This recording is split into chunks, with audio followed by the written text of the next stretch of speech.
What would you do if the person you trusted with your whole heart weaponized your worst moment against you? Not in private, not behind closed doors, but in front of 500 people, rolling cameras, and every powerful name in the country watching. Kong Diane, the man they called Korea's most untouchable billionaire, is about to find out that losing the woman he planned to marry is the least of his problems. Because when Someon walks away from that altar, looks down at his wheelchair, and tells a room full of people she will not tie herself to a broken man, something unexpected happens. A woman no one was looking at steps forward. An African-American woman. A nobody by their standards. Alicia. And she does not do it for love. She does not do it for pity. She does it for a price. On her terms, with an exit clause and her dignity fully intact. What neither of them is prepared for is what happens when a business arrangement starts to feel like the realest thing either of them has ever known. This is a story about what it costs to be seen, about the kind of love that does not ask you to be healed first. It just asks you to be honest. If that sounds like the story your heart has been waiting for, hit that subscribe button right now because you do not want to miss a single chapter of this one. The moment the doors at the back of the Grand Hyatt ballroom swung open, everyone turned. 500 guests in their finest. Imported white orchids climbing every pillar. Crystal chandeliers throwing light across silk tablecloths and champagne flutes. Kong Diane sat at the altar in his wheelchair, hands resting on the armrests, with the kind of stillness that only comes from years of learning to hold yourself together in public. The wedding of the decade, the press had called it. He had invited them himself. Every major outlet, every society photographer, every business journalist who covered the Kong Empire. He had wanted witnesses. He was about to get them. Someon walked down the aisle the way she did everything, with the kind of beauty that made rooms go quiet. Her custom gown floated around her, her veil caught the light. And Diane watched her come and felt something he had not let himself feel in a long time. Hope. That was his first mistake. She stopped 3 feet from him, close enough that he could see the exact moment her expression changed. Not tears, not regret. Something colder, decided. She looked at the wheelchair. She looked at him. And then, loud enough for the front rows to hear clearly, she said, "I cannot marry a broken man." The silence that followed lasted maybe 2 full seconds. Then the room fractured. Whispers rippled from the front to the back like a wave. Phones came out. Cameras clicked. Somewhere behind him, his mother made a sound he never wanted to hear again. Someon turned, her veil trailing behind her like she was already leaving this version of her life in the past, and she walked back down the aisle she had just ascended. The bouquet hit the floor without ceremony when she dropped it near the last pew. Park Jin-woo, his best friend, his CFO, crouched beside the wheelchair. His voice was low and urgent. "Diane, we need to get you out of here." "No." "There is no wedding. There is no bride." "Then we find one." Diane's voice came out exactly the way it did before he ended a competitor in a boardroom. Measured, absolute, final. Jin-woo's eyes went wide. "You have completely lost it." Maybe. But losing it was a luxury Diane did not have. The wedding was not just a ceremony. It was a legal mechanism. His grandfather's trust required him to be married by his 35th birthday. 6 days from now. Somayon's family had known this. They had sat across from his lawyers, smiled, and waited. They had calculated every second of this humiliation. Maximum public damage. Maximum corporate fallout. Force him into default, destabilize the company, and absorb the wreckage. He had built a $15 billion empire by refusing to be absorbed. Diane scanned the room the way he read quarterly reports. Guests on their feet now, murmuring, phones filming. The COO of their largest partner company already moving toward the exit. His stock price was probably dropping in real time. This was not a failed wedding. This was a coordinated demolition. His eyes caught her near the side entrance. She was not a guest. She wore a structured black suit instead of a gown and held a tablet against her chest like armor. One of the event coordinators. He had seen her briefly in planning meetings, though Somayon had handled most of those directly. African American, tall, natural hair pinned back, clean and professional. And while everyone else in the room was spinning, she was still. Standing perfectly still in the middle of chaos, watching him with an expression he could not quite place. Not pity. Something older than pity. Something that looked like recognition. Her, he said. Get her. Jean Wu followed his gaze. The event planner. Diane, I am begging you. Now, move. Jean Wu crossed the room toward her. Diane watched her face shift as he spoke, watched her shake her head, watched Jean Wu gesture back at the altar. She looked at Diane again, and this time her expression said everything she did not say out loud. This man cannot be serious. But she followed Jean Wu back. The crowd's noise swelled. His mother had risen from her seat, one hand pressed to her mouth. The elderly minister looked like he was reconsidering every life choice that had led him to this moment. The woman stopped in front of Diane. Up close, she was younger than he had initially read, maybe 30. Her eyes were sharp and guarded, and she was clearly working very hard to stay composed. Mr. Kong, she said quietly, I think there has been a misunderstanding about what exactly your associate just asked me. No misunderstanding. I need a wife. You are here, you are qualified. One eyebrow rose. Qualified. Of legal age, unmarried, or you would not be working a 16-hour shift at someone else's wedding. You have been in Korea long enough to understand what is at stake here. He paused. And you are clearly intelligent enough to negotiate terms. Terms, she repeated slowly, like she was testing how insane the words sounded in this context. Name your price. The ballroom had gone nearly silent. Every eye in the room had found them. His mother had sat back down, hand still over her mouth. Photographers were working overtime.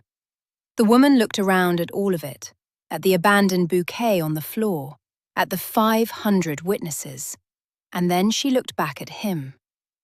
You do not even know my name. I know you have worked in Busan for 2 years with Kim Events. I know you planned this entire wedding, which means you are meticulous and you do not fold under pressure. I know you watched a woman publicly destroy a man's dignity and you did not look away in embarrassment. You looked at me. He leaned forward slightly. And I know you have not left. Everyone else is already halfway to the door. You are still here. Something moved across her face, a flicker, like a lock clicking. My name is Alicia, she said. And if I agree to this, I want everything in writing. Every term, every expectation, every exit. Agreed. I want a separate residence. You will have the entire East Wing, your own entrance, your own space. But you live in the main house. Appearances matter. I want a salary, not a lump sum. This is a job, not a transaction. She named a number. Diane processed it. Either she was being very conservative, or she genuinely did not understand how much leverage she currently held.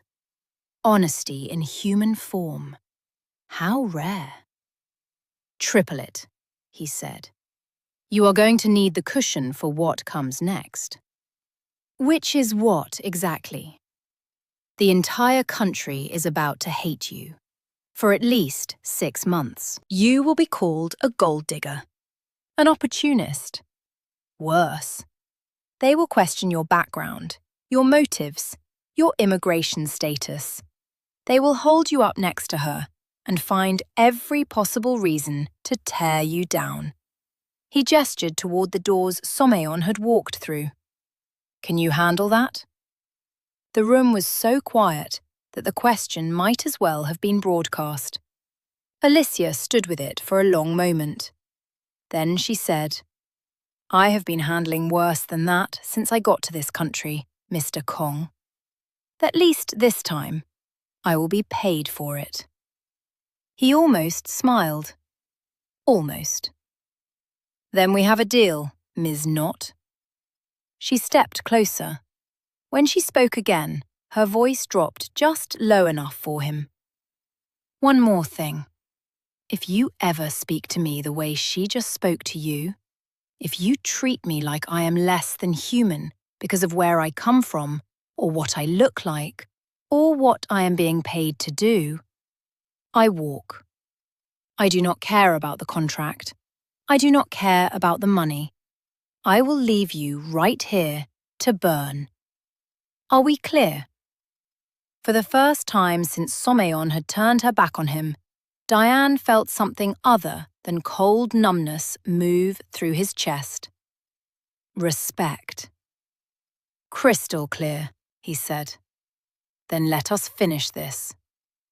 She turned to the minister, who looked prepared to object, but Jean Wu was already producing paperwork. The civil marriage license. Legal. Binding. Signable on the spot with 2 witnesses. No ceremony required. This is highly irregular, the minister said, visibly alarmed. Everything about today is irregular, Diane replied. Proceed. The man turned to Alicia. My dear, are you absolutely certain? She held Diane's gaze for one more beat. He saw calculation there, and beneath it, something exhausted and brave, like someone who had already lost enough that one more risk barely registered. Yes, she said. I'm certain. The signing took less than 5 minutes. 3 documents, 2 witnesses, no vows, no rings, no kiss. Just ink. When it was done, the minister's voice shook slightly as he announced it. I present to you Mr. and Mrs. Kong. The ballroom erupted. Not applause, pure chaos. Guests shouting questions, reporters surging forward, his mother fainting and requiring 2 people to catch her, security trying to contain the surge. And through all of it, Kong Diane sat next to a woman he had known for under 15 minutes, who was now, legally, his wife. Alicia looked down at him. So, what exactly happens now? Now, he said, we survive. And before you find out whether surviving was enough, whether the contract was the beginning or the end, whether the woman who stepped forward ever stopped regretting it or started loving him instead, I need you to do one thing. Subscribe to this channel right now, because the story of what happened inside that house, behind those closed doors, when the cameras stopped, and these two people were just two strangers trying to figure out how to live in the same space without breaking each other. That is where this story really begins.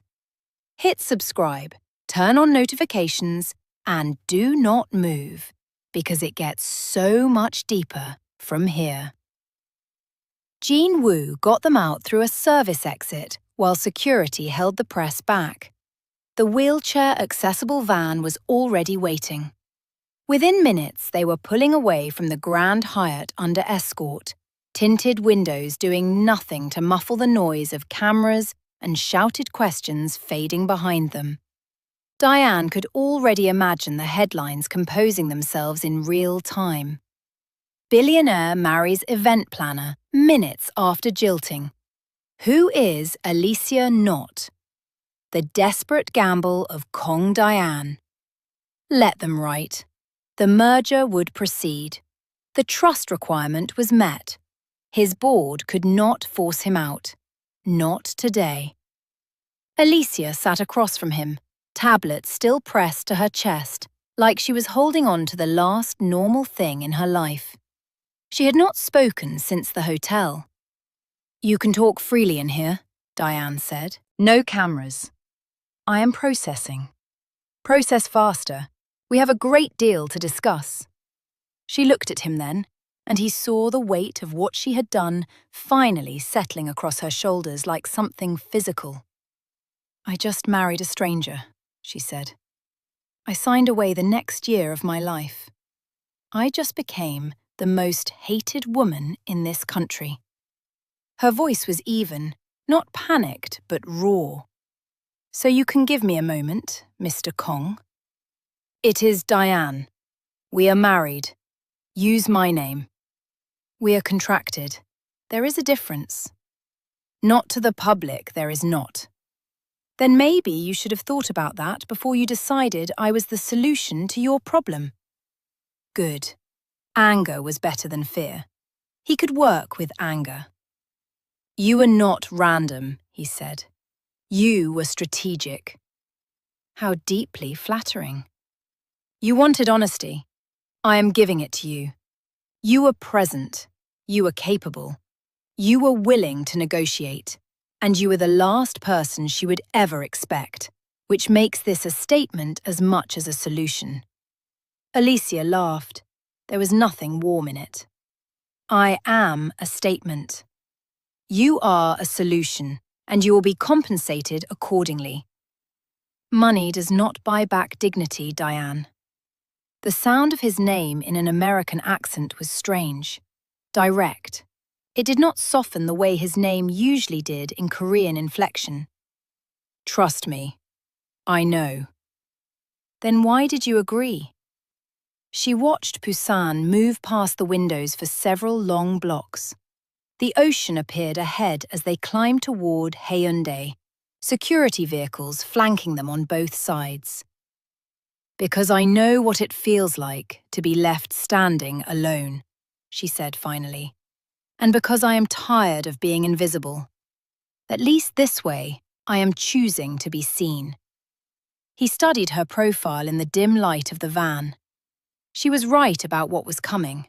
The scrutiny, the racism barely disguised as cultural commentary, the constant comparison to Someon in every article and comment section. She had agreed anyway. There was a quality to that he had not expected to find in this moment. Integrity. "We will need ground rules," he said. "I already gave you mine." "Mine. No press without my approval. No social media about the arrangement. You attend required public events. You maintain the image of a committed marriage." "Anything else?" "You do not interfere with my medical treatment or my business decisions." "I would not dream of it."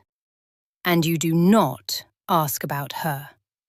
Alicia's expression shifted slightly, just slightly. "And if she comes back?"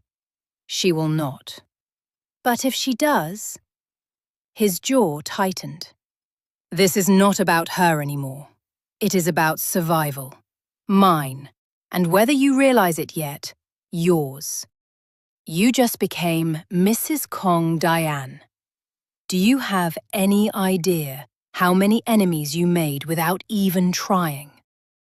Then you probably should have warned me before I signed. Would it have changed your answer? She thought about that honestly. No, probably not. Then it does not matter. What matters is we present a unified front. Tomorrow the real work begins. The van turned through heavy gates onto a private drive. The house rose from the darkness ahead, all glass and steel and sharp angles overlooking the ocean. Modern and enormous and cold in the way that spaces feel cold when no one actually lives in them, only occupies them. This was where Diane had been alone for 18 months. Security, medical staff, no family, no warmth. Now he had a wife. As staff moved with practiced efficiency to unload his wheelchair, Diane caught himself watching Alicia take in the house. Whatever she was feeling, she kept it off her face. "This is home now," he said. "This is a museum." "It has everything you will need. The East Wing is yours. Private entrance, private office space. You will not be disturbed unless you request it." "How considerate." "I am trying to make this bearable for both of us." "Mrs. Kong," she said quietly as staff helped transfer him to the chair, "if we are doing this, we do it correctly. I am Mrs. Kong now, for better or worse." Her heels clicked against the stone driveway as she followed him inside. The entrance hall was cold and pristine and filled with expensive objects that had never been touched by anyone who loved them. Mrs. Cho, their head of household staff, stood waiting. She was in her 60s, had served the Kong family for 4 decades, and was currently working very hard to keep her expression neutral. "Mr. Kong," she said tightly, "we were not informed you would be bringing home a guest." "Not a guest. My wife. Mrs. Kong will be living in the East Wing. Please prepare her rooms immediately." Mrs. Cho's eyes moved to Alicia. In less than a second, Diane watched the judgment flash across her face. A full assessment. A verdict. Gone again behind professional courtesy, but not before Alicia had seen it too. He watched her spine straighten by precisely 1 centimetre. "Of course, sir. Will Mrs. Kong require anything specific?" "Ask her yourself," Diane said. "She is perfectly capable of communicating her own needs." The silence in the hall was dense. Mrs. Cho had no choice but to turn to Alicia directly. "Just clean linens and privacy," Alicia said without a flinch. "I can handle the rest." "Very well." The bow Mrs. Cho gave was technically correct and entirely hollow. She disappeared down the hall, taking several staff members with her. The whispers started before they had even turned the corner. "That went well," Alicia said. "It will get worse before it gets better." Comforting. "I am not here to comfort you. I am here to be honest with you." She turned to face him fully in the middle of the entrance hall. "Then be honest about this. Why me? Really, do not say strategic. There were other women in that room who would have said yes. Women who look like her, who would have been easier to explain to your board, and your country, and your mother. So why me?" Diane met her eyes and let himself answer honestly. "Because you were the only person in that entire ballroom who looked at me like I was still a man. Not a tragedy, not a victim, not a headline. Just a man. And I needed that more than I needed easy." Something shifted in Alicia's expression. Just slightly, just enough. "Okay," she said. "Then let us figure out how to survive this. Together. Together." he agreed. Jean Wu appeared from a side room, phone in hand, looking like he had aged 3 years in the last 2 hours. We have a problem. What now? The board wants an emergency meeting tomorrow morning. They are moving to call for your resignation. Grounds of instability and questionable judgment. Diane's hands tightened on the armrests. And the CO family? Backing them. They smell blood. He looked at Alicia. She was already listening. Then we give them a different story, he said. How quickly can you learn to play the perfect wife? She held his gaze. How quickly can you learn to play the perfect husband? For the second time that night, he almost smiled. Jean Wu, schedule a press conference for tomorrow afternoon. After the board meeting, we go on offense. Saying what, exactly? That this is not a scandal. It is a love story. That I married the woman who saw me clearly when everyone else was performing for cameras. That Alicia Knott is exactly who I needed at exactly the right moment. Alicia's eyebrow lifted. You want to sell this as a romance? I want to sell it as inevitable, like it was always heading here. And you think people will believe that? People want to believe in something hopeful. Give them that, and they will run with it. Jean Wu looked between them, something between horror and admiration on his face. This is either genius or the worst idea anyone has ever had in this house. Usually the same thing, Diane said. Make it happen. Get PR on damage control. I want positive coverage by morning. Jean Wu left, already talking into his phone. The house settled into quiet. Alicia stood in the middle of the entrance hall, looking slightly smaller than she had in the ballroom, the enormity of the night finally landing on her all at once. You can still back out, Diane said. We can annul it, claim coercion. You walk away clean. And you? Deal with the consequences. She shook her head. I do not back out of agreements. I signed a contract. I keep my word, especially then. He looked at her for a long moment. You are either very brave or very foolish. Mrs. Kong, she corrected quietly. And maybe I am both. Mrs. Cho returned to show Alicia to her wing. As she walked away, Diane watched her go. This stranger who was now his wife. And he found himself wondering, with something that surprised him by feeling almost like hope, which one of them had actually made the worse mistake. The East Wing was beautiful in the way that rooms are beautiful when no one has ever used them for anything real. Floor-to-ceiling windows looked out over the ocean. The bedroom was larger than any apartment Alicia had lived in since leaving the States. Every surface was perfect and cold. Mrs. Cho stood in the doorway, hands folded. Will there be anything else, Mrs. Kong? The title sat in her mouth like something sour. No, thank you. Breakfast is at 7. Mr. Kong prefers to eat alone. I suppose adjustments will now need to be made. I can eat alone. That would not be appropriate. You are his wife now. Appearances matter. There was that word again. Appearances. As if that was all she was. A visual. A prop. A woman-shaped solution to a man's contractual problem. Then I will be there at 7, Alicia said evenly. Mrs. Cho left. The door clicked shut.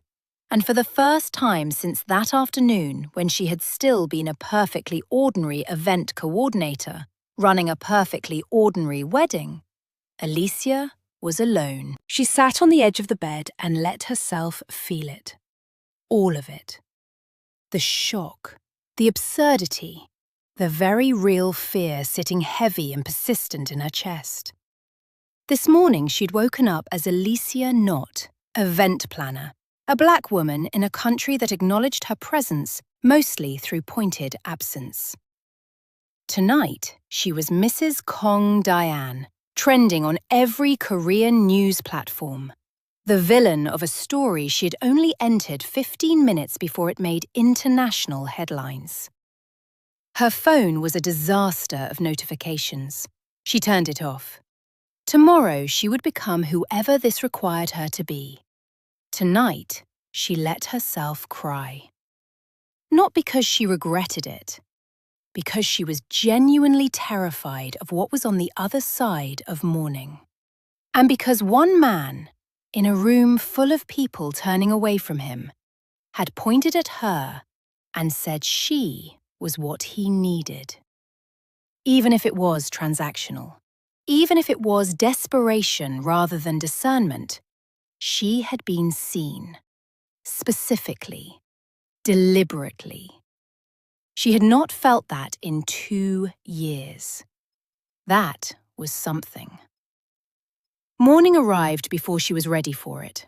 She woke early, showered, stood in front of a closet that had been fully stocked overnight with clothes in exactly her size and roughly her style. She chose a simple navy dress, minimal jewelry, professional and clean. If she was going to perform this role, she would do it right. The breakfast room could seat 20. Diane was already there, reading from a tablet, coffee untouched. He looked up when she walked in. "You came. You doubted it?" Most people rethink things in the morning, when they have had time to be afraid. I am not most people. She sat as a staff member pulled her chair. The table was set with more silverware than anyone actually needed. Breakfast appeared, traditional Korean dishes alongside Western additions that had clearly been arranged for her benefit. Small consideration. She noted it without comment. "Board meeting is at 9, Diane said. "Press conference at 2. You attend both." "As what?" "As my wife. Supportive, composed, unshakable." "I have never done a press conference." "Then today you learn. Jean Wu has talking points prepared." "And if they ask something I cannot answer?" "Defer to me, but do not look rattled. If you look rattled, they will use it." Alicia set down her fork. "I need you to understand something. I agreed to this arrangement and I will honor it. But I will not be a prop you move around a stage. If you want me standing beside you, treat me like a partner." Diane looked at her for a moment. "You are right." The apology was brief and without ceremony. "I apologize." It surprised her more than anything else he had said since yesterday. "The board will try to intimidate you," he continued. "They will question your motives, your background, your worth. Do not react. Do not defend. Just exist. Your presence is already the argument." The board meeting was hostile, the way a room full of people who have decided the outcome before they sit down is always hostile. 12 men in expensive suits around a conference table, looking at Alicia the way you look at something that has turned up somewhere it does not belong. Diane sat at the head, wheelchair positioned precisely, expression like a wall. "Gentlemen, I understand there are concerns." "Concerns?" The oldest board member, Director Yang, leaned forward. "You created a global scandal. You married a stranger. You have turned this company into a punchline. I stabilized a volatile situation. You married an event planner." Another director, voice dripping. "An American. Someone with no family connection, no business value, no—" "Choose your next words very carefully," Diane said quietly. "That is my wife. A wife acquired under the most compromising circumstances imaginable.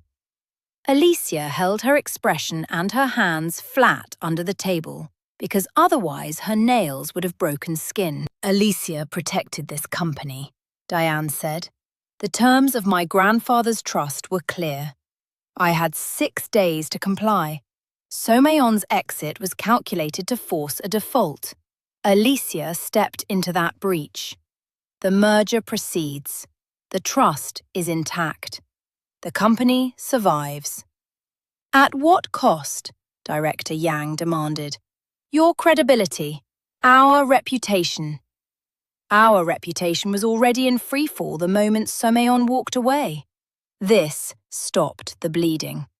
He paused. However, I understand your concerns. I am proposing a compromise. 6 months. Give me 6 months to demonstrate that this marriage strengthens the company rather than weakens it. If I fail, I step down voluntarily. Full transparency. Quarterly reviews.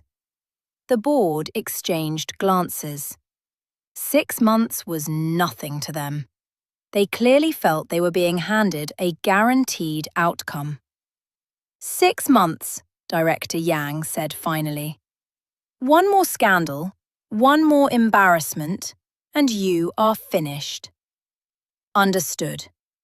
As the board filed out, several of them gave Alicia looks that ranged from curiosity to barely disguised contempt. She met every single one without blinking. When the room emptied, Diane exhaled slowly. You handled that well. I did not say anything. Exactly. A pause. That was smart. The press conference came after 2 hours of Jean Wu drilling her on likely questions and appropriate responses. Alicia absorbed everything, her event planning background letting her treat it like any other high-stakes production. Walk in, mark your spot, control the room by controlling your own reaction time. Rows of reporters, cameras everywhere, questions shouting before they were fully seated. Diane took the podium and Alicia stood beside him, one hand resting on his shoulder, calm and deliberate. I know there has been significant speculation about yesterday's events, Diane said. I want to be direct. What happened at my wedding was painful, but it brought me to the person I was meant to be with all along. Alicia and I have known each other for 2 years through her work with Kim Events. Our friendship became something deeper over time. When Somayon made her decision, it clarified something I should have understood much earlier. He looked up at Alicia and she held his gaze and let the warmth she was performing feel as genuine as she could make it. Alicia sees me. Not the company, not the title, not what I used to look like walking into a room. She sees me as a person. And in my lowest moment, she stood with me. I realized that was what I had been looking for and never found before. The reporters were rapt. Mrs. Kong, one called, how do you respond to accusations of being a gold digger? Alicia leaned to the microphone. Jean Wu had prepared her for this exact one. I have spent 8 years building my career on my own merit, the last 2 here in Korea. I did not seek this situation. But when someone I respect needed a partner to stand with them, I stood. If that meets your definition of opportunism, then I think we have very different definitions of integrity. Several reporters nodded. Good. Do you expect the public to believe this is a genuine marriage? I expect the public to respect that we are building a life together, and that everything else is between us. Mrs. Kong, critics are saying you took advantage of Mr. Kong's vulnerability. Not in the talking points. Alicia felt Diane go slightly still beneath her hand. She took one breath. I would invite those critics to actually meet my husband, Anyone who thinks Kong Diane is vulnerable has never been in the same room with him. What happened yesterday did not diminish him. If anything, it showed exactly who he is. And I am honoured to stand next to that person. The room erupted again. Diane raised one hand and brought it back under control. That is all for today. Thank you.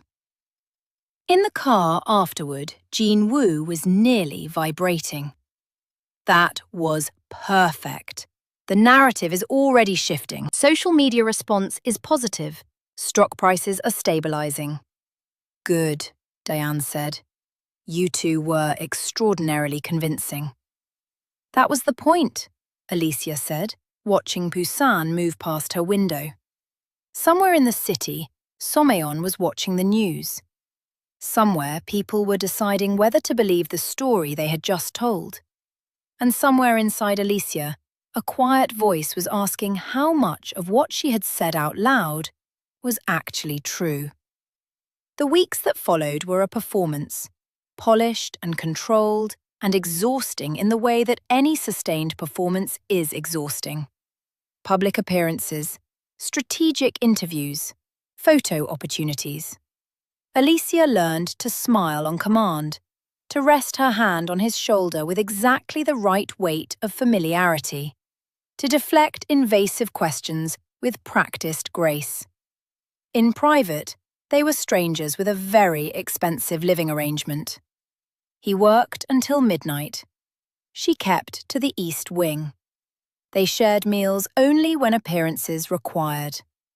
Mrs. Cho continued her specialty of small cruelties, wrong tea, messages that arrived late, dismissals wrapped in politeness so thin you could see through them. Alicia endured all of it without comment. Then, one Tuesday night, she heard him. She had been passing the corridor near the rehabilitation centre, the part of the house she had been careful to avoid, when the sound reached her. Quiet. Broken. Someone crying who was very determined not to be heard. She should have kept walking. She opened the door instead. Diane was on the floor beside his wheelchair. He had apparently tried to transfer himself to the weight bench, and his body had not cooperated. His legs were twisted beneath him, at an angle that made her chest clench. His face was wet with sweat and tears and a rage that was not directed outward, but inward, deep and corrosive. He looked up when she entered, and for 1 second she saw pure hatred in his eyes. Not for her, for himself. Get out. Let me help you. I said, get out. I heard you. She crossed the room and knelt beside him. Tell me what to do. Leave. That is what you do. Not an option. Tell me how to get you back into the chair. The silence stretched until it became something else. Then, through visible effort, he said, under my arms. Lift from the torso. My legs will not cooperate. She positioned herself the way he described. He was heavier than he looked, all muscle despite everything. 3 attempts, both of them breathing hard, but she got him back into the chair. He would not look at her. Thank you. You can go. What happened? I fell. It happens. Where are your therapists? I sent them home. I wanted to work alone. Why? Because I am tired of being watched, handled, treated like something that might break if they stop paying attention for 30 seconds. His voice cracked on the last word. Alicia sat on the floor beside the wheelchair. She did not leave. I understand that, she said quietly. You understand it. Something sharp in his voice. You can walk. You can move through the world without someone tracking every step. No, I just get watched for different reasons. like being something foreign in a room that would rather not have me in it, like never being quite enough no matter how precisely I do the job. He looked at her, really looked, maybe for the first time. How do you stand it? Some days I do not. Some days I lock my door and I cry. Some days I think about calling the airline and never unpacking here again. She paused. But most days I decide that what they think of me does not define what I am. I know who I am, even when they refuse to. And who is that? Still figuring it out. But I know I am not what they have been saying since yesterday. He was quiet. Outside, the ocean worked against the rocks with the same patience it always had. She used to tell me I was perfect, he said finally. Somayon. He did not say the name, but they both knew. Before the accident, she would trace her fingers over my shoulder and tell me I was the most beautiful man she had ever seen, like she was proud of what she was holding. Alicia said nothing. She let him have the space. The accident happened on a business trip. The driver fell asleep. We went off a bridge. I woke up in a hospital 3 weeks later. Spine fractured, legs paralyzed. The doctors said I was lucky to be alive. His laugh was bitter and brief. Somayon visited at first, said all the right things. We planned the wedding while I was still in rehabilitation. I thought it meant she actually loved me. But she loved the version of you that walked into rooms like he owned them. Exactly that. She waited. And then she chose the most public moment possible. Her family's strategy, I believe. Maximum damage. Force default. Absorb the chaos. That is evil. That is business. No, Alicia said. Business is negotiation. What she did was cruelty on purpose. He looked at her with something she had not seen on his face before. Something surprised, like he had not expected her to name it so precisely. You stepped in front of that cruelty, he said. Why, honestly? She could have given him the easy answer, something clean and contractual. But the gym was quiet, and they were both on the floor in some form, and this felt like a place where lies would land wrong. Because I know what it is like to be someone's second choice, she said. My ex proposed to me after the woman he actually wanted turned him down. I found the texts. She said no at 2 in the afternoon. He was on one knee in front of me by evening. And when I confronted him, he genuinely could not understand why I was upset. He said I should feel grateful. She met his eyes. I moved to Korea, decided I would rather be alone in a foreign country than be somebody's placeholder ever again. Silence. And then I married you, she said. Which is, technically, exactly that. Full circle. You are not a placeholder, Alicia. Then what am I? He was quiet for a long time. She could see him actually wrestling with it. Finally he said, You are the one person who did not leave, in a room where everyone was leaving. You paid me to stay. Is that the only reason you stayed? She examined that honestly in the quiet of the gym. No, she said. I stayed because I saw myself in you, standing there abandoned and humiliated and still trying to hold your head up. I have been that person. Different room, different context, same feeling. And I thought if no one else will stand with him right now, then I will. Just this once. So he does not have to face it alone. Something in Diane broke open. Not loudly, just a shift, a fracture in the surface he had been maintaining for 18 months. He reached out and took her hand. His grip was very tight. "Thank you," he said. The words came out rough and real. "For that moment, and for this one." "You are not made of glass, Diane." "Some days it feels that way." "You are made of whatever is strong enough to survive what you have survived, and still show up in the morning." He pressed her hand to his chest, right over his heart. She could feel it beating hard. "I do not know how to be this person," he said quietly. "Someone who needs help. Someone people look at with pity." "Then do not be that person. Be someone who accepts help without apology. Needing people is not weakness. It is just being human." "You make it sound uncomplicated." "It is the most complicated thing there is.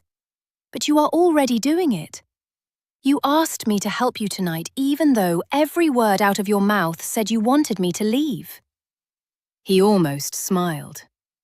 "Is that what partnership looks like?" "That is exactly what it looks like. Even the fake kind."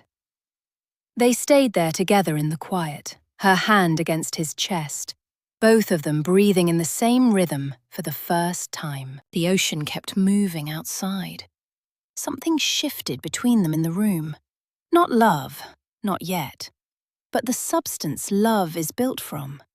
Honesty, recognition, the particular intimacy of letting someone see you at your worst and watching them stay anyway. When she finally stood to leave, she paused in the doorway. "You are not what happened to you, Diane. You are what you choose to become because of it. And that person is not broken. He is just different now." How could different possibly be better? Because you know what it is to fall. And that makes you someone who understands everyone else who has ever fallen. That is not nothing. That is everything. She left him there, and she thought she had given him something the equipment in that room could not. Permission to be human without apology. The next morning, he was already at the table when she arrived. He gestured to the chair beside him instead of across. "Sit here." "Why?" "Because I am tired of shouting across a table that was designed for formal dinners, not actual conversations." She sat. The staff noticed but said nothing. "I have been thinking," he said, setting down his tablet, "about last night, about what you said, and you were right about most of it. I have been treating you like an instrument I am using to solve a problem. That is not fair to you." "I agreed to the terms." "Terms can change. I want to propose something different. Same marriage, same public obligations. But in private, we actually try to be people to each other. Honest conversations. Shared meals when we want them, not just when the schedule demands them. Mutual respect that is not contractual." "What does that look like practically?" "You stop treating me like a stranger you are contractually obligated to tolerate. I stop treating you like staff." Alicia considered it. It was more than the contract required. It was also the most dangerous thing he had offered yet, because the more real he became to her, the harder the ending of this would land. But maybe that was the nature of anything worth doing. Maybe nothing that mattered was ever safe. "Okay," she said, "but I have conditions too." "Name them." "You talk to me about real things. Not strategy, not the next appearance on the calendar. What you are actually feeling. What keeps you awake." "That is asking quite a lot." "You asked me to be a wife. I am asking you to be a friend. I think that is a fair exchange." He nodded slowly. "What else?" "You let me into your actual life. Your real interests. The things that matter to you beyond quarterly reports and board approval." I do not have many friends left. Then I will be your first one. Everyone starts somewhere. And for the first time since she had met him, Diane smiled. Not the managed corporate expression he wore for cameras, a real one, small and uncertain, and entirely genuine. You are extraordinarily persistent, Mrs. Kong. She smiled back. And yet, here we are. The weeks that followed were different in a way she had not expected. They still performed perfectly in public, the devoted couple, the love story the press had swallowed whole. But in private, they built something quieter and more complicated. He showed her his personal library, first editions and rare manuscripts he had been collecting since university, running his fingers over spines when he thought she was not paying attention. She introduced him to American jazz, put on records during dinner until the soundtrack of the house changed without either of them officially deciding to change it. He told her about rehabilitation in honest terms. The pain, the incremental progress that sometimes felt like nothing. The days when his body felt like a stranger he was trapped inside. She told him about her first year in Korea, the particular loneliness of being the only person in a room who looks the way you do. The cultural navigation, the moments she had cried in her car after a client meeting because she was so tired of being an outsider. They learned each other's rhythms. His bad days, when pain made him withdraw behind monosyllables, and she knew to give him space without making him feel abandoned. Her quiet days, when the accumulated weight of being watched and assessed became too heavy, and he had started leaving a cup of her preferred tea outside her office door without announcement. They were becoming people who gave a quiet, careful care about each other. Not love yet, but the roots of it going down. Then Somayon came back. 2 months in. Alicia was working in her office, reviewing proposals for an upcoming charity gala, when Mrs. Cho appeared in her doorway with something complicated on her face that she was trying to smooth into neutrality and not entirely succeeding. You have a visitor, Mrs. Kong. She did not give her name. The tone said everything.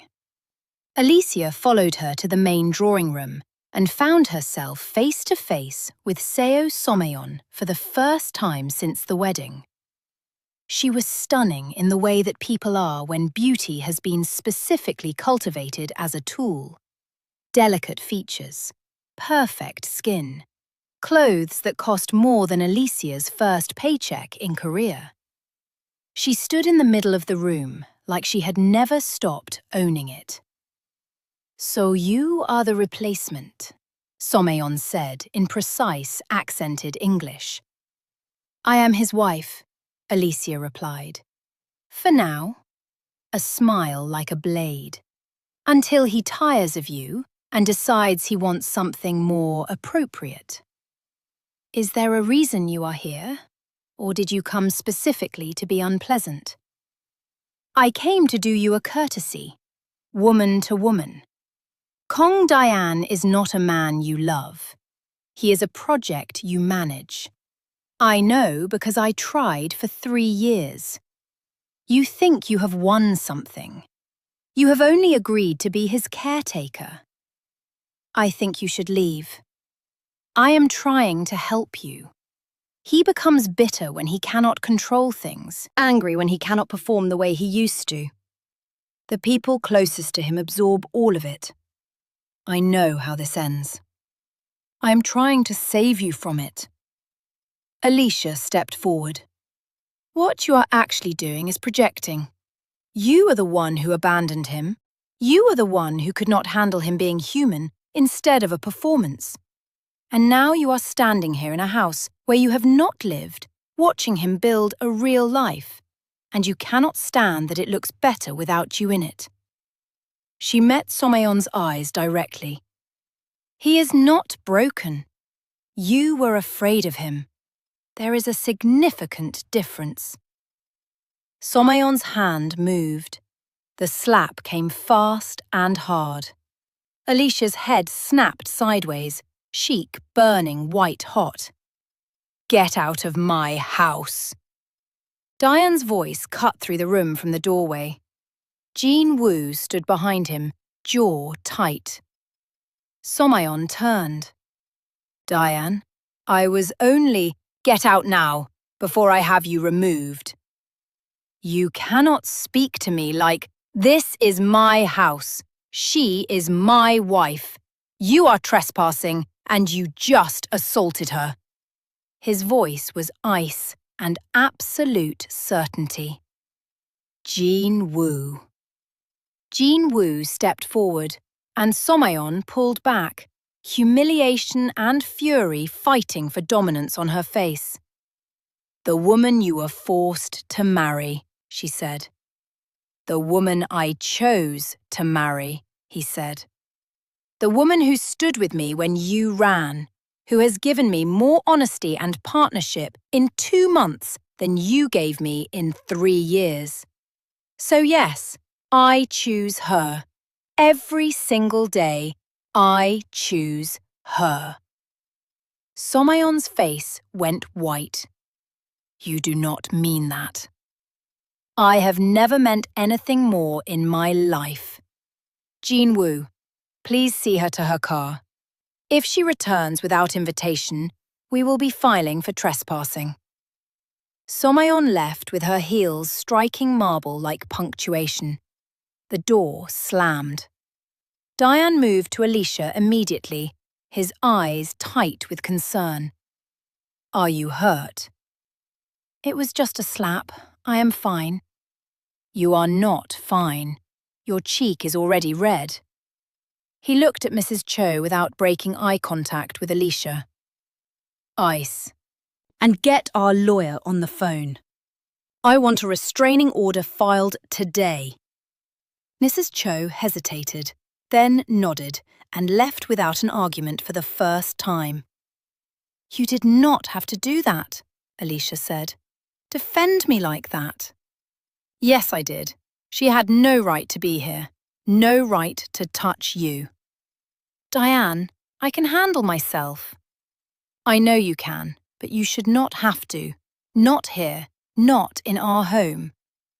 He took her hand, and his voice lost its ice. "I meant what I said, every word of it." She looked at him. "About choosing me?" "Yes.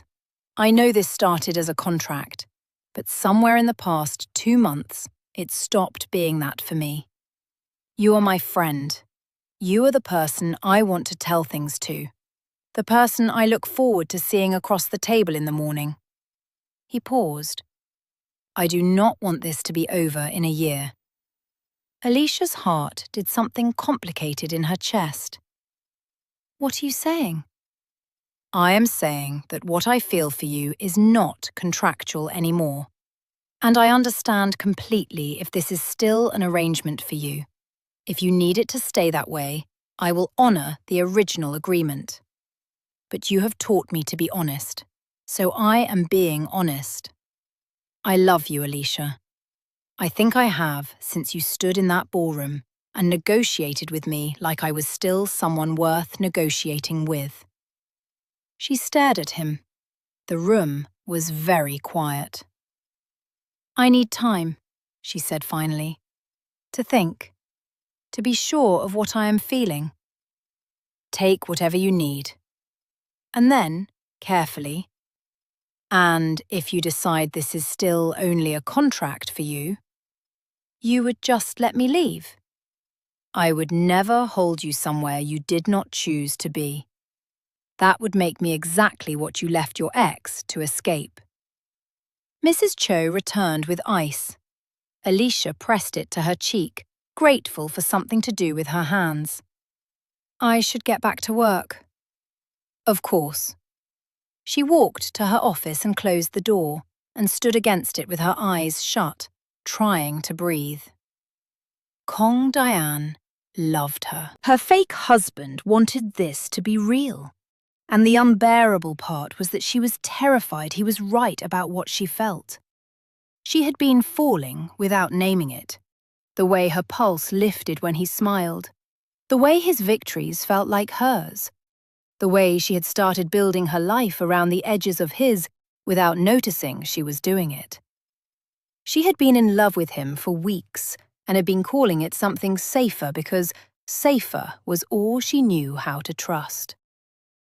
The week that followed was careful and quiet between them, still performing perfectly in public, still attending events side by side, still the couple the press had built a narrative around. In private, a gentle distance. Polite, considered.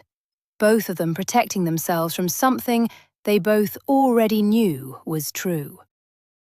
She missed him. She missed who she was becoming when they were actually talking. The moment of clarity arrived on an ordinary Tuesday afternoon. She found him at his desk, bent over contracts, concentration absolute. Afternoon light came through the windows at an angle that turned his hair almost bronze. He reached up to rub the back of his neck without breaking focus, and she saw the small wince he thought he was hiding, and she knew without a word what it meant. His back was bad today. She crossed the room and put her hands on his shoulders. He went completely still. "Alicia, shh, let me." She worked the tension out of his shoulders, feeling him slowly, reluctantly release it, his breath going longer and slower under her hands. This was what partnership looked like. Knowing someone well enough to see the pain they were not announcing, caring enough to address it without being asked. This was what love felt like. The clarity of it was stunning. She was in love with Kong Diane. Not because of what he was or what he had, but because of who he was. Stubborn and brilliant and wounded and brave. Because he had let her see him at his absolute lowest and trusted her to stay. Because he made her feel, for the first time in years, like the truest possible version of herself. She loved him. "Diane," she said quietly, "stop working for a minute." He saved the document and turned the wheelchair to face her. She knelt so they were level. "I have been thinking about what you said, about your feelings." His expression went carefully neutral. "I was afraid," she said, "because everyone who has ever said they had feelings for me eventually discovered I was not actually what they wanted. Just what was available. Convenient. Good enough until something better appeared." She looked at him steadily. "I did not want that to happen again. I did not want to fall for you and build a real life here, and then wake up one day to find you had decided I was a placeholder with a very convincing performance." "Alicia, I know that is not what this is. I know that now, because I have watched you. I have seen how you treat me when no camera has any reason to care. I have seen you choose me in the moments when choosing me costs you something." She held his gaze, and I realize I have already fallen. I am in love with you. I have been for a while. I was just too scared to say it first. The careful neutrality broke completely. She watched hope flood his face like morning. "Say it again," he said. "I need to hear it once more." "I love you, Kong Diane.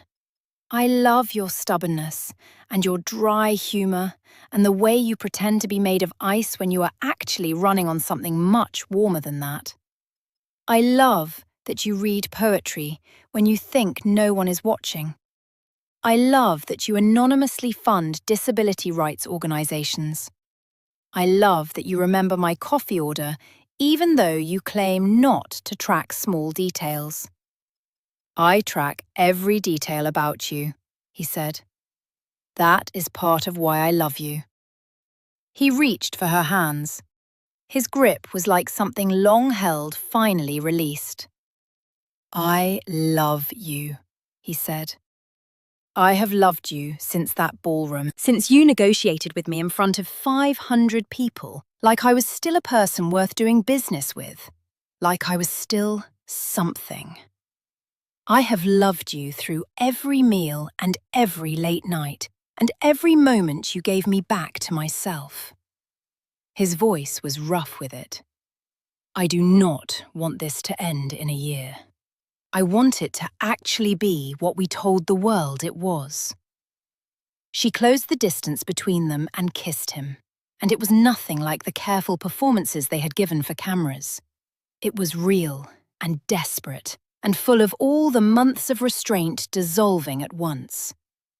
He kissed her back with his whole self. When they finally separated, both of them breathing hard, he pressed his forehead to hers. "What do we do now?" he asked.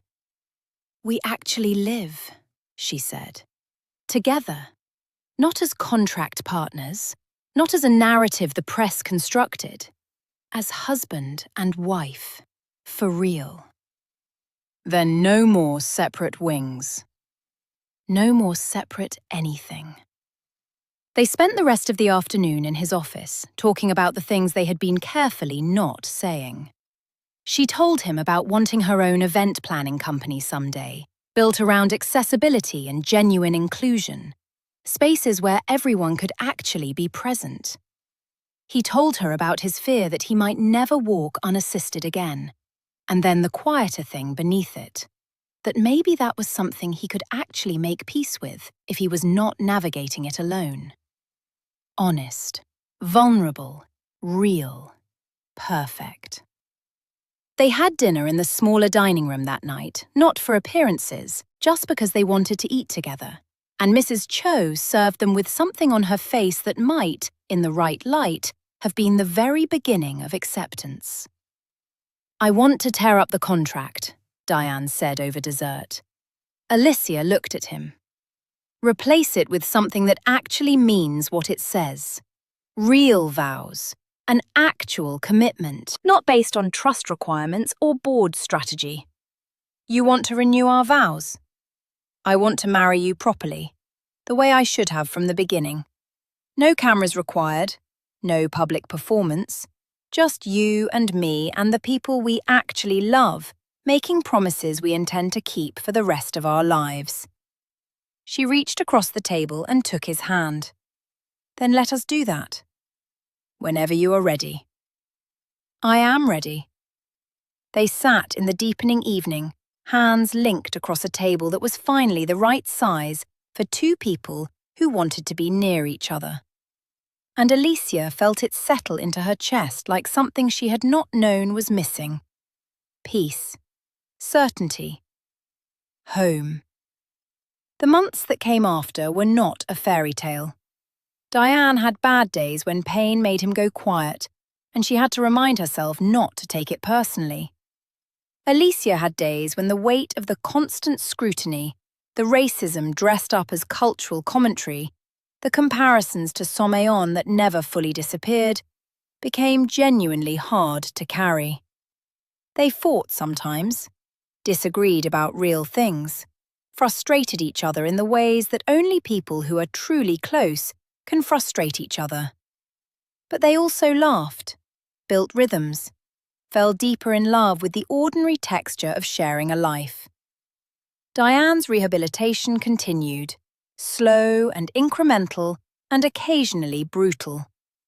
He might never walk unassisted over long distances, but with braces and support, he could stand. The first time he stood at the head of a board meeting, the room went completely silent. Not because standing made him more capable, but because every person in that room understood they had miscalculated badly. Alicia launched her event planning company with Diane's backing, not his money, his belief, his connections, his genuine pride in watching her build something. Within 6 months, she had 3 anchor clients and a waiting list. Exactly 1 year after the chaos of that ballroom, they renewed their vows. Not at the Grand Hyatt, in the garden of their home, with 20 people who actually loved them. His parents, her best friend flown in from the States, Jean Wu in a tie he had visibly struggled with, even Mrs. Cho, who stood in the back and cried in a way that seemed to surprise her. Alicia wore a simple white dress. Diane wore a suit and stood on his feet with his braces, insisting on facing her upright. The minister, the same elderly man who had looked so alarmed that first afternoon, looked significantly more at peace this time.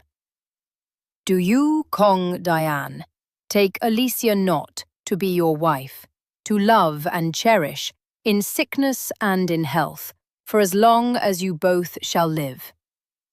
"I do," he said. "I always have. I just needed time to understand it." "And do you, Alicia not, take Kong Diane to be your husband, to love and cherish, in sickness and in health, for as long as you both shall live?" She looked at the man in front of her, the stranger who had become a contract, who had become a friend, who had become the person she built her life around. "I do," she said, completely and without reservation. They exchanged rings they had chosen together. Diane cupped her face in his hands and kissed her, and everyone there applauded like they meant it. It was small. It was real. It was perfect. 6 months after the vow renewal, Somayon released a tell-all interview. It was well-constructed and devastating and went viral within hours. She described the marriage in clinical detail, the contract, the financial arrangement, the business necessity, framing it as cold manipulation on Diane's part and naive opportunism on Alicia's. Alicia watched it in their bedroom with her stomach in knots. "This will follow us everywhere." Diane beside her shook his head. "No, it will not." "How can you be certain?" "Because the truth is more durable than her version of it, and because I am done letting her write our story." He made a phone call. Prime-time interview, the country's most respected journalist. Their own living room. No scripts. The journalist was not gentle. "Miss Seo claims your marriage is fraudulent, a constructed narrative." "She is entitled to that interpretation. She is wrong." "She claims you hired Mrs. Kong to repair your reputation." "That is partially accurate. Our marriage began as a practical arrangement. I needed a wife to satisfy trust requirements. Alicia needed something she can speak to herself." The journalist turned. "Mrs. Kong?" "I needed to stop being invisible," Alicia said. "And yes, there was an initial financial arrangement. I am not going to pretend otherwise. But what grew from that arrangement is real. I am in love with my husband. We are in love with each other. Sometimes the best things begin in the most unlikely places." "How do you prove that to a skeptical public?" Diane looked at Alicia and then back at the journalist. "You live it. In the ordinary moments when no camera has any reason to be watching. In the choice to stay when leaving would be significantly easier. I cannot give you a document that proves I love Alicia. I can only show you our life. And our life is real." The interview aired. The response was overwhelming. Not unanimous, it was never unanimous. And the racism that had been directed at Alicia since day one did not disappear overnight. But most people who watched it saw what anyone paying real attention could see. Two people who loved each other, imperfectly and honestly and completely, and who were choosing each other out loud. Somayon's interview was forgotten within a week. Life went on. The company thrived. Alicia's business grew until she needed to hire staff. They bought a weekend house on Jeju Island. They talked about adoption when the time felt right. They built something neither of them had planned, and both of them needed more than they knew. 2 years after the chaos of that afternoon at the Grand Hyatt, Alicia walked into the same ballroom, not as the event coordinator this time, as a guest. One of her own clients was getting married. She had come to watch. She stood at the back and looked at the aisle where Someon had once walked away, and she thought about how much had changed in the time since. How a single moment of cruelty, precisely timed to do maximum damage, had somehow cracked open a space where something completely different could grow. Diane found her at the back of the room, not in his wheelchair for this one, standing with his cane, which he had graduated to for shorter distances. "You look beautiful," he said. "You say that every day." "Because it is true every day." She kissed him softly. Around them, the wedding preparations continued. Another couple at the beginning of something. Another chance. "Do you ever think about how different things could have been?" she asked. "All the time. And I would not trade a single piece of it. Not even the worst of it. Because every piece of it brought me to you." She leaned into him, feeling his solidity beside her. "I love you." "I love you. Always. Without reservation." They drove home along the beach that evening, windows down, the ocean moving alongside them in the dark. Diane held her hand across the console. "What are you thinking about?" "About how afraid I used to be of being someone's second choice. Of being the backup, the consolation, the woman a man turned to when the one he wanted said no." She watched the water. "And now I think being chosen second can sometimes mean being chosen better. Not in infatuation, not in the fantasy of someone you have not actually met yet, but in full knowledge of exactly who you are." "You are not my second wife," he said. "You are my only wife. You are the only one I ever chose with my whole heart." They turned into their driveway as the sky went orange and pink over the water. Inside, Mrs. Cho had left dinner warm and a note saying she had gone early. The house was theirs. Diane started toward the kitchen, but Alicia caught his hand. "Dance with me first." "Alicia, I cannot." "Yes, you can. We will work out the specifics as we go." She found something slow and jazzy on her phone, put it on, stepped close to him, one hand on his shoulder, one hand in his. He braced with his cane and they swayed together, more or less, finding their own rhythm, which was nothing like what dancing was supposed to look like, and entirely like what it actually was. "This bears no resemblance to a real dance," he said. "This is better than a real dance." "How?" "Because nobody is watching, because it is just ours." They moved in the kitchen in the fading light, surrounded by the smell of dinner getting cold and the sound of waves through the window, and it was perfect. Not because it looked like anything, because it was two people loving each other exactly as they were, in exactly the life they had made, without apology. When the song ended, he cupped her face in his hands. "Thank you," he said. "For stepping forward, for staying, for loving me when staying was the harder choice." "You saved me too, Diane. I was disappearing before you saw me. You made me matter." "You always mattered. I just recognized it." "We saved each other. That is the whole story. That is what love actually is." "The kind where you say, I cannot do this alone, so I am choosing to do it with you?" "The kind where you say, I am broken in places, and so are you, and somehow we fit anyway." He pulled her closer, and they stayed there in the dark, two people who had found their way home in each other as the ocean moved outside and the evening deepened around them, and the ordinary, extraordinary business of their shared life continued. Later, in their room with the windows open to the sound of waves, Alicia lay beside her husband and thought about how strange and specific and impossible it all was. How the worst day of his life had become the first day of their best life. How an act of cruelty had cracked open a space that something beautiful moved into.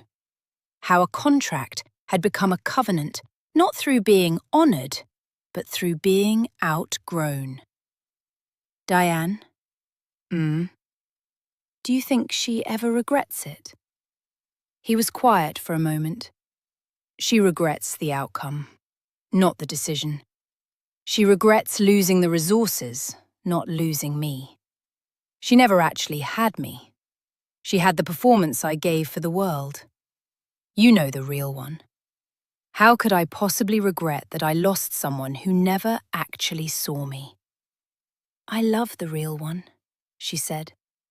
"Every complicated, infuriating, stubborn, brilliant piece of him." He kissed her hair. "How did I end up here?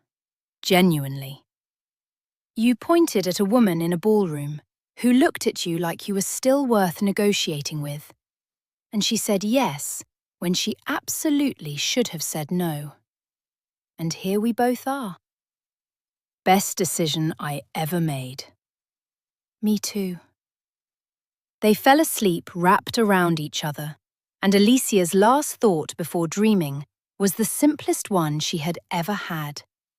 Not about fear or safety or second choices or being chosen rightly. Just this. This is home.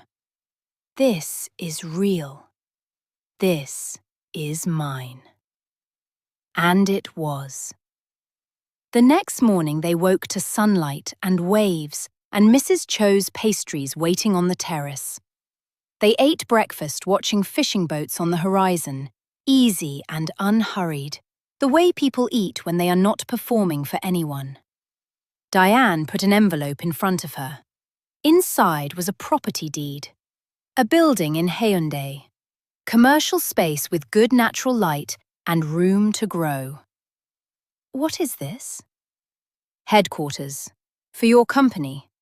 You have been working out of this house for 2 years. You need a real home base." Her throat tightened. "Diane, this is..." "It is not a gift. It is an investment in you, in what you are building. I believe in it. I want to be part of supporting it, the way you have supported everything I have built." He looked at her steadily. "Let me be part of your success, the way you have been part of mine." She crossed to him and sat in his lap and held on.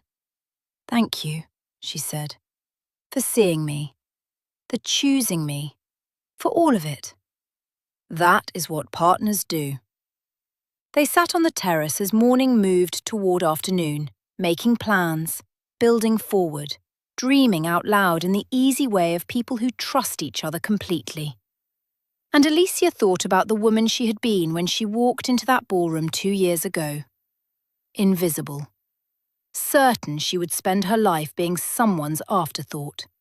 Someone who happened to be there when the better option fell through. That woman was so wrong about so many things. She was not an afterthought. She was the main thought. The one he chose every morning. The one he built his life around. The one he loved with everything he had. Honestly, imperfectly, completely. And she loved him the same way. That was the story. Not the wedding day, not the contract, not even the ceremony in the garden when they finally meant what they said out loud. The story was every ordinary day after. every choice to stay, every moment of choosing each other over the easier option of not. That was where love actually lived. Not in the grand gesture, but in the daily decision. In the cup of tea left outside the office door. In the dance in the kitchen that looked nothing like dancing. In the hand held across a console as the ocean moved alongside them in the dark. In all the small, real moments where two people decided together was better than apart. And kept deciding it, one day at a time, for the rest of their lives.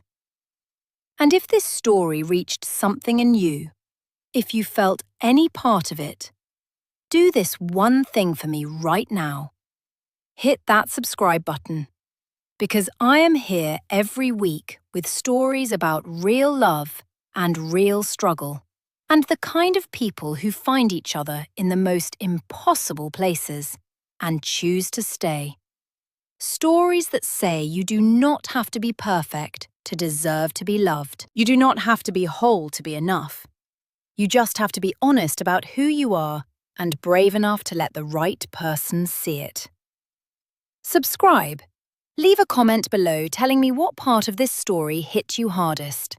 Share it with someone who needs to be reminded that they are worth being chosen, fully and honestly, and without reservation. Because they are. You are. We all are. We just need to find the person brave and real enough to see it. Until next time.